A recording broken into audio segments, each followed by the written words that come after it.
बच्चों ये बड़ा ही इंपॉर्टेंट चैप्टर माना जाता है फिजिक्स के लिए, क्लास 11 फिजिक्स के लिए बड़ा ही इंपॉर्टेंट चैप्टर है। अगर आपको एनएलएम आता है तो ही आप फिजिक्स के फंडामेंटल आप अच्छे से समझ पाइएगा। तो चलिए शुरू करते हैं। क्या है एनएलएम में? देखो पहले बात करते हैं बल के बारे में। बल है क्या? तो बल ये वो कारक है जिसके द्वारा वस्तु की स्थिति में परिवर्तन आता है। जैसे मान लो कोई एक वस्तु है, वो एक जगह से कहीं दूसरी जगह विस्थापित हो जाती है, तो बिना बल के ये संभव नहीं है ना? बिना बल के हम किसी वस्तु को एक जगह से दूसरी जगह तक नहीं ले जा सकते। The factor which change the position of object. बल दो प्रकार के होते हैं, एक होता है संपर्कित, एक होता है असंपर्कित। कांटेक्ट और नॉन कांटेक्ट। संपर्कित को हम क्या कहते हैं? जो संपर्क के द्वारा लगता है, जो बिना संपर्क के नहीं लग पाएगा, है ना? संपर्क रहेगा तो ही लगेगा, ऐसे नहीं लगेगा। और एक होते हैं असंपर्कित, जो बिना संपर्क के भी लग सकते हैं और संपर्क से भी लगेंगे, दोनों में लगेंगे। वो है असंपर्कित, नॉन कांटेक्ट फोर्स। ठीक है, ध्यान रहेगा ये बात। आते हैं आगे। कांटेक्ट फोर्स बच्चों कई प्रकार का होता है जो हमको यहां पढ़ना है। क्या पढ़ना है हमको? नॉर्मल फोर्स पढ़ेंगे, टेंशन फोर्स पढ़ेंगे, स्प्रिंग फोर्स पढ़ेंगे, फ्रिक्शनल फोर्स पढ़ेंगे, है ना? नॉन कांटेक्ट में तीन आते हैं, electrostatic force, gravitational force, magnetic force. Hindi में कहें तो दबाव बल, तनाव बल, कमानी बल, घर्षण बल कांटेक्ट में आते हैं। नॉन कांटेक्ट में स्थिरवैद्युत बल, गुरुत्वाकर्षण बल और चुंबकीय बल। आगे बात करें हम लोग। आगे बात गुरुत्वाकर्षण बल। देखो गुरुत्वाकर्षण बल को हम लोग वेट कहते हैं या भार कहते हैं। देखो बात क्या है कि आप ऐसे मान लीजिए कि अगर आप धरती पे खड़े हैं या आप धरती पे नहीं खड़े हैं, आप कहीं लटके हुए हैं, तो भी आप पर mg लगेगा ही लगेगा। गुरुत्वाकर्षण बल हम क्या बोलते हैं? mg को बोल रहे हैं। अभी आप याद कर लीजिए, गुरुत्वाकर्षण चैप्टर में इसको डिटेल में बताया जाएगा। तो गुरुत्वाकर्षण बल क्या होता है? mg, है ना? m * g। m क्या है? मास। और g होता है, g एग्जैक्ट कितना होता है? 9.8 मीटर पर second square. Acceleration due to gravity कहते हैं, है ना? Acceleration due to gravity Hindi में कहते हैं गुरुत्वीय त्वरण। इसी का लगभग मान हम लेते हैं 10 मीटर पर सेकंड स्क्वायर। ध्यान रखिएगा, ठीक है? तो जैसे मान लो ये m सतह पे रखा हुआ है तो mg नीचे की तरफ लगेगा, ये गुरुत्वाकर्षण बल है। या m हवा में लटका हुआ है तो भी mg नीचे लगेगा। तुम अगर ये निर्जीव हो गया दोनों, तो निर्जीव पर भी गुरुत्वाकर्षण बल लगेगा, सजीव पर भी गुरुत्वाकर्षण बल लगेगा, सब पर लगेगा। मान लो ये ऑब्जेक्ट है, ये मान लो कोई व्यक्ति खड़ा है, आप खड़े हैं, आपका द्रव्यमान m, तो mg आपका नीचे की तरफ लगेगा, धरती के सेंटर की तरफ, केंद्र की तरफ लगता है। आप मान लेते हैं टेबल पे खड़े हैं तो भी आप पे mg नीचे लगेगा। आप हवा में लटके हुए हैं, किसी छत से रस्सी के सहारे लटके हुए हैं तो भी आपसे mg लगेगा। आप उछल जाते हैं ऊपर तो भी mg आपको नीचे की तरफ खींच रहा है। मतलब mg हमेशा लगेगा जब तक आप धरती पे रहिएगा, mg हमेशा काम करेगा, गुरुत्वाकर्षण बल, है ना? ध्यान रहेगा आपको ये बात। तो अगर हम तनाव बल के बारे में बात कर ले, इसके बारे में तनाव बल, तो तनाव बल कहां-कहां लगेगा? तो तनाव बल खींचने वाला बल, ये वस्तु को खींचता है ना? तुम किसी का हाथ पकड़ के खींच रहे हो तो ये तनाव बल हुआ, है ना? आप अगर किसी चीज को खींच रहे हैं, पुलिंग फोर्स को हम कहते हैं तनाव बल। रस्सी में लग सकता है, रड में लग सकता है, सीकड़ में लग सकता है, हाथ से आप किसी को खींच रहे हो, पैर से खींच रहे हो, जैसे भी खींचो, थ्रेड में, रॉड में, चेन में, हैंड में, ये सब में लगेगा। ये क्या करता है? It want to pull the object, ये वस्तु को खींचता है। क्या करता है? खींचने का काम करता है। जैसे मान लो हम एक मास m लिए, छत से इसको बांध दिए, ठीक है? तो जैसे इसको छत से बांधेंगे, रस्सी इस m को कहां खींच रही है? ऊपर की तरफ। ध्यान से सुनना, रस्सी इस m को ऊपर की तरफ खींचने का प्रयास कर रही है, और यही रस्सी छत को नीचे की तरफ खींचने का प्रयास कर रही है। ये दोनों टेंशन फोर्स है, T से दिखाते हैं। किससे दिखाते हैं? T से, टेंशन फोर्स को। ठीक है, m को किधर खींचने का प्रयास कर रही है? ऊपर, है ना? इसको किधर, धागे को किधर खींचने का प्रयास कर रही है? नीचे। एक और इंपॉर्टेंट बात, यहां से लेकर के यहां तक कोई मास नहीं है, इसके नीचे मास है m और ऊपर छत है, ऊपर मास है। तो जब तक किसी रस्सी के बीच में कोई मास नहीं आएगा तब तक टेंशन फोर्स आपको बराबर करना है। मतलब हर बिंदु पर टेंशन फोर्स बराबर रहेगा। मतलब रस्सी का हम एक छोटा सा टुकड़ा, मान लो ये रस्सी का छोटा टुकड़ा ले लें, ये वाला रस्सी का टुकड़ा ले लें, तो इस पर भी आपको ये पता होना चाहिए कि यहाँ पर ये वाला को रस्सी किधर खींच रहा है? इसको रस्सी नीचे की तरफ खींचने का प्रयास कर रहा है और इसको ऊपर की तरफ खींचने का प्रयास कर रहा है। बात समझिए। तो ये वाला जो रस्सी है, ये वाला जो रस्सी का कट है, इस रस्सी का जो कट है, इसको ऊपर की तरफ खींचा जा रहा है और इसको नीचे की तरफ खींचा जा रहा है। मतलब रस्सी के हर एक पार्ट में टेंशन का फोर्स लग रहा है। तो हम जैसा कि मास में दिखाते हैं, है ना? जैसे मान लो यहाँ पर अगर हम बात करें, एक बात पहले समझो, यहाँ से यहाँ तक अलग रस्सी है, यहाँ से लेके यहाँ तक अलग रस्सी है ना? ये रस्सी अलग, यहाँ से लेके यहाँ तक अलग रस्सी है और यहाँ से यहाँ तक अलग रस्सी है, क्योंकि बीच में मास आ गया। तो ये कंफर्म हो गया कि इसमें टेंशन अलग होगा और इसमें टेंशन अलग होगा। ठीक है, अब M2 जो है, मान लेते हैं M2 M2 को रस्सी किधर खींच रही है, ऊपर की तरफ, क्योंकि काट देंगे रस्सी तो नीचे गिर जाएगी। तो M2 को रस्सी खींच रही है ऊपर की तरफ, इस M1 को रस्सी खींच रही है नीचे की तरफ। हमेशा खींचने का प्रयास करना है। खींचने का प्रयास मतलब वस्तु से दूर। आप यहाँ बैठ के छतरी भी खोल सकते हैं, एक ही बात है। बैठ के यहाँ छतरी खोलिएगा ना, जैसे आप मान लो यहाँ पे खड़े हैं M मास पर, आपको टेंशन निकालना है, यहाँ बैठ के छतरी खोल दो, छतरी ऐसे खुलेगा, टेंशन फोर्स इधर। मान लो मास यहाँ M था, यहाँ बैठ के छतरी खोल दो, छतरी नीचे, तो टेंशन फोर्स ऐसे भी आप दिखा सकते हैं। या सिंपल बात है कि आपको आना चाहिए डायरेक्शन बनाने। तो मान लो इसको हम बोलते हैं T1, इसको हम क्या बोल देते हैं, मान लो T1, ये मान लो T1 है। तो यहाँ पर इस M1 को रस्सी किधर खींचेगी, ऊपर की तरफ, इसको बोल देते हैं T2। इस छत को किधर खींचेगी, नीचे की तरफ, इसको बोल देंगे T2। तो आपको ऐसे तनाव बल आना चाहिए। जैसे हम सवाल आते हैं, तनाव बल के सवाल पे आते हैं। जैसे मान लो हमसे कोई बोला कि मान लो एक छत है और मान लो इससे हम 2 केजी का कोई ऑब्जेक्ट बांध करके लटका दिए, और हमसे ये पूछ रहा है कि रस्सी में तनाव बल बताइए। रस्सी में क्या बताइए, तनाव बल। ठीक है, टेंशन फोर्स फाइंड कीजिए धागे में। तो आपको कुछ नहीं करना है, आपको 2 केजी का एबीडी बनाना है। एबीडी क्या होता है, एबीडी होता है कि 2 केजी पर लगने वाले सारे बलों को दिखाइए। ठीक है, 2 केजी को धरती तो हमेशा खींचेगी नीचे mg से, चाहे वो संपर्क में है चाहे संपर्क में नहीं है, तो नीचे mg लगेगा। और ऊपर धागे में क्या लग रहा है, इस 2 केजी को ऊपर की तरफ खींचा जा रहा है टेंशन से। इस 2 केजी को रस्सी खींच रहा है ऊपर की तरफ, तो टेंशन यहाँ ऊपर की तरफ काम कर रहा है, तो ऊपर टेंशन लग रहा है T, ऊपर क्या लग रहा है, टेंशन T लग रहा है। और अगर ये रुका हुआ है, हम पढ़ेंगे आगे न्यूटन फर्स्ट लॉ में कि अगर कुल बल 0 है तो वस्तु रुका रहता है, तो ये इक्विलिब्रियम में है, ये साम्य अवस्था में है। साम्य अवस्था का मतलब रुका हुआ है, कैसे मालूम अभी। तो अगर ये रुका हुआ है तो कुल बल 0 होना चाहिए, ना ये ऊपर जा रहा है ना ये नीचे जा रहा है, इसका मतलब जितना बल ऊपर लगा होगा उतना बल नीचे लगा होगा। तो T बराबर हम क्या लिख सकते हैं, mg। T बराबर mg क्योंकि रुका हुआ है इसीलिए हम लिख रहे हैं। और T बराबर mg, तो m का मान कितना है, m का मान 2 है, g का मान 10 मान लेते हैं लगभग, तो 20 न्यूटन हमारा हो जाएगा आंसर। कल को हमसे अगर ये पूछ ले, कल को अगर हमसे ये पूछ ले कि नहीं बताइए, ये मान लेते हैं छत है और यहाँ पर मान लेते हैं एक मास बंधा हुआ है 3 केजी का, ठीक है, और मान लो यहाँ पर मास बंधा हुआ है 2 केजी का, ठीक। अब बताइए कि दोनों धागों में कितना कितना टेंशन है, दोनों धागों में कितना कितना टेंशन है, आप बताइए, सिंपल बात। तो हमको कुछ नहीं करना है, हमको आना चाहिए बनाने, जैसे इस 2 को नीचे खींचा जाएगा 2g से, 2g क्या हो गया, गुरुत्वाकर्षण बल, ठीक। अच्छा इस 3 को भी खींचा जाएगा नीचे 3g से, नो डाउट बिल्कुल खींचा जाएगा 3g से, mg, m का मान हम सीधे सीधे रख देते हैं। अच्छा 2 kg पर तनाव बल लग रहा होगा ऊपर, तो इसको बोल देते हैं T1। यहां से लेके यहां तक की रस्सी में अलग तनाव बल लगेगा, यहां से लेके यहां तक की रस्सी में अलग तनाव बल लगेगा। अच्छा इस 3 kg को नीचे भी खींचा जा रहा है इस रस्सी से, तो ये तो T1 ही होगा क्योंकि यहां से लेके यहां तक रस्सी समान है, ठीक।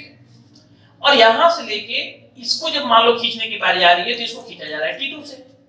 कितना से खींचा जा रहा है, T2 से। आप बड़ी आसानी से भी समझ सकते हैं कि 3 केजी 2 रस्सियों से जुड़ा हुआ है, इसलिए यहाँ पर 2 टेंशन लगेंगे, और 2 केजी केवल एक रस्सी से जुड़ा हुआ है इसलिए एक टेंशन लगेगा। तो 2 केजी की अगर हम बात करें तो 2 केजी रुका हुआ है, साफ साफ पता चला रुका हुआ है मतलब ऊपर का बल और नीचे का बल बराबर। 2 केजी पर ऊपर का बल कितना लगा है, 2 केजी पर ऊपर का बल लगा है T1 और नीचे का बल लगा है 2g, है ना, तो 2 × 10 ये आ गया 20 न्यूटन।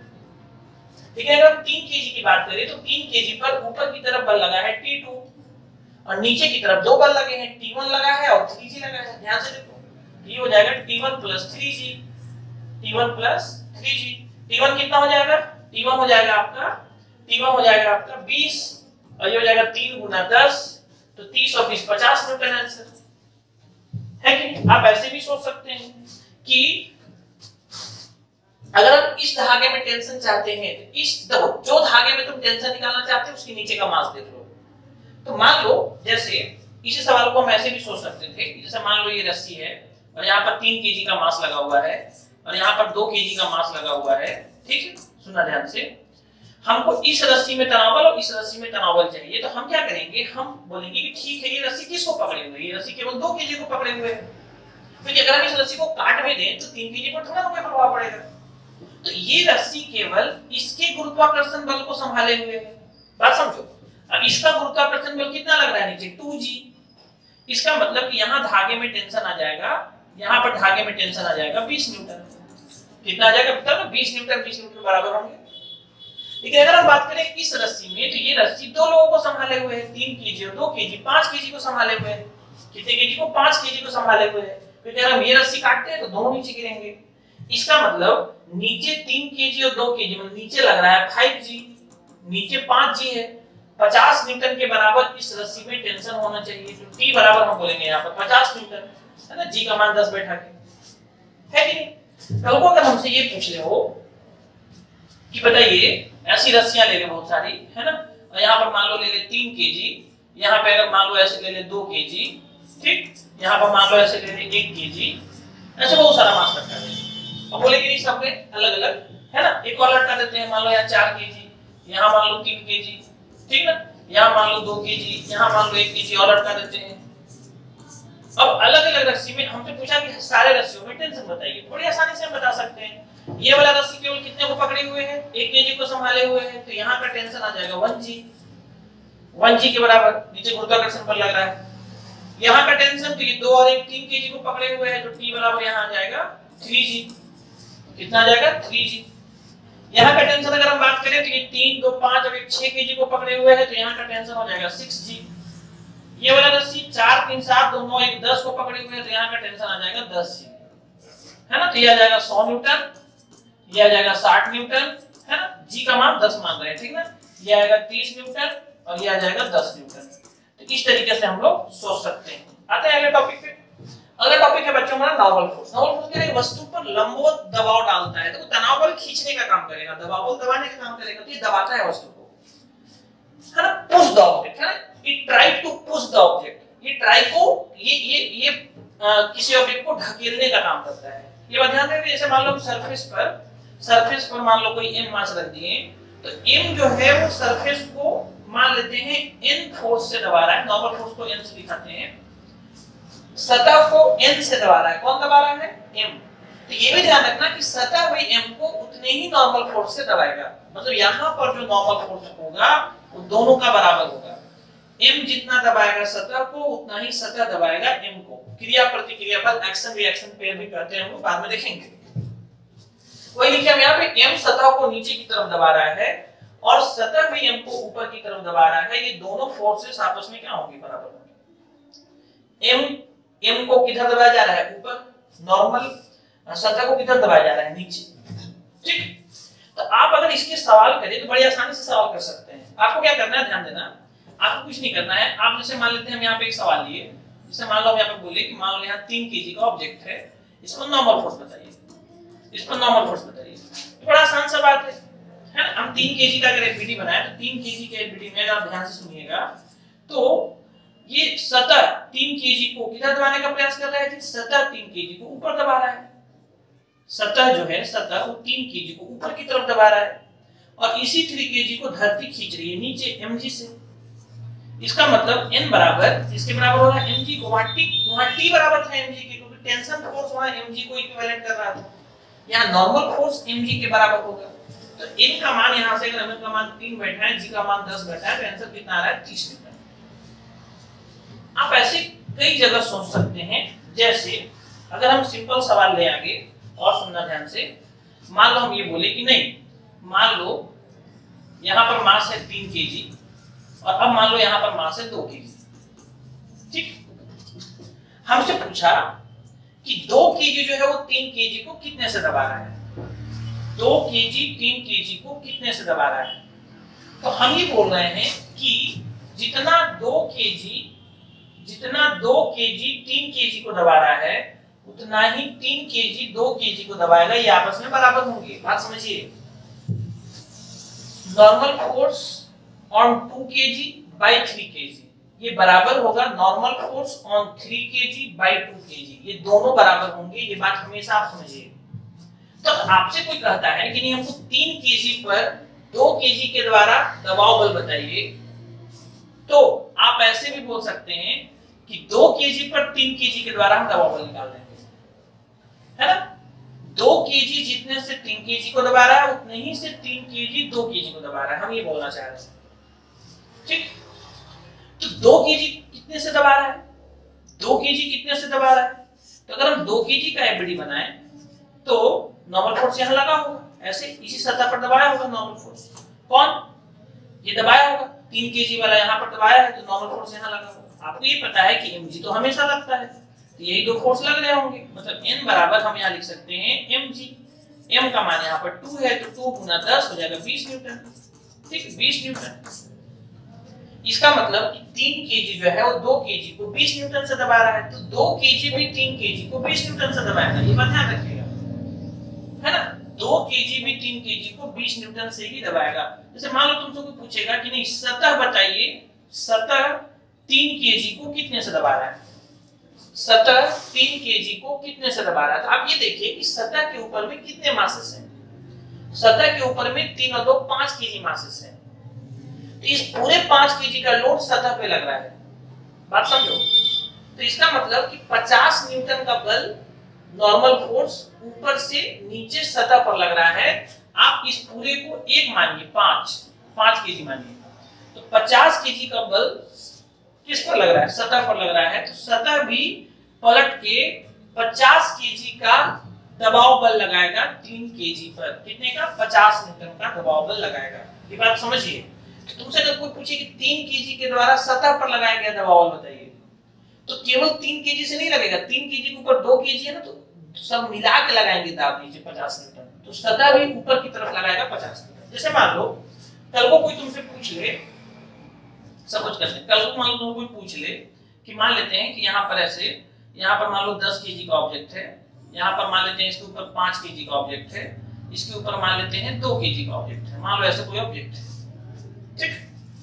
हमसे कोई पूछा कि बताइए 2 kg 5 kg को कितने से दबाया, 2 kg 5 kg को कितने से दबाया, तो 2 kg के ऊपर तो कोई नहीं है, तो केवल 2 kg पे बात होगी, ठीक।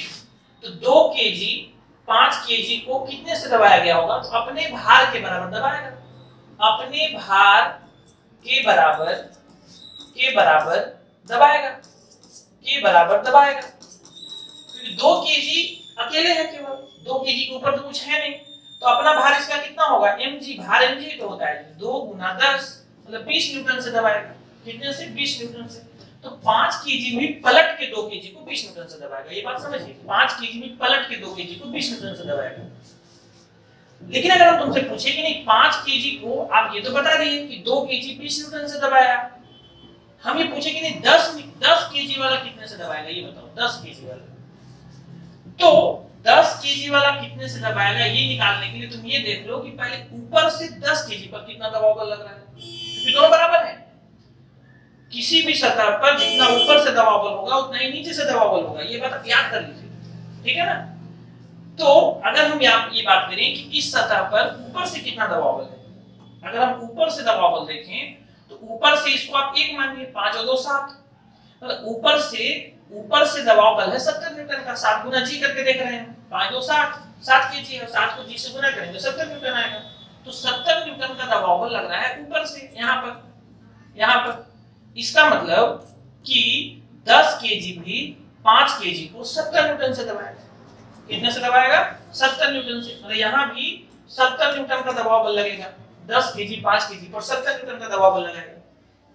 कल को कोई पूछ ले कि नहीं बताइए सतह जो है, सतह या 10 kg सतह को कितने नॉर्मल फोर्स से दबाएगा, 10 kg कौन, 10 kg सतह को कितने नॉर्मल फोर्स से दबाएगा। तो आप ये देखिए कि 10 kg अकेले थोड़े है, 10 kg के ऊपर 5 kg है और 2 kg, 10 और 5 15 और 2 17, मतलब यहाँ जो दबाव बल लग रहा है यहाँ पर सतह पर वो लग रहा है 17 g का, मतलब 170 न्यूटन का, कितना, 170 न्यूटन का दबाव बल लग रहा है। तो पलट के सतह भी 10 kg पर 170 न्यूटन का दबाव बल डालेगा, 170 न्यूटन का दबाव बल डालेगा, कितने का, 170 न्यूटन का। ये बात आपको समझ में आ जाना चाहिए कि किसी एक सतह पर जितना दबाव बल ऊपर से होता है उतना ही दबाव बल नीचे से होता है, और ऊपर के किसी मास से अगर पूछेगा वो, जैसे मान लो 10 kg से पूछ रहा है, तो सतह के संपर्क में केवल 10 kg, इसीलिए 10 kg का पूछ रहा है, कि 5 kg कौन सा संपर्क में है, लेकिन 10 kg के ऊपर तो 5 kg है ना, तो उसका प्रभाव तो दिखेगा ना नीचे की तरफ, है कि ये बात बोल रहे हैं, ठीक, आता है बात समझ।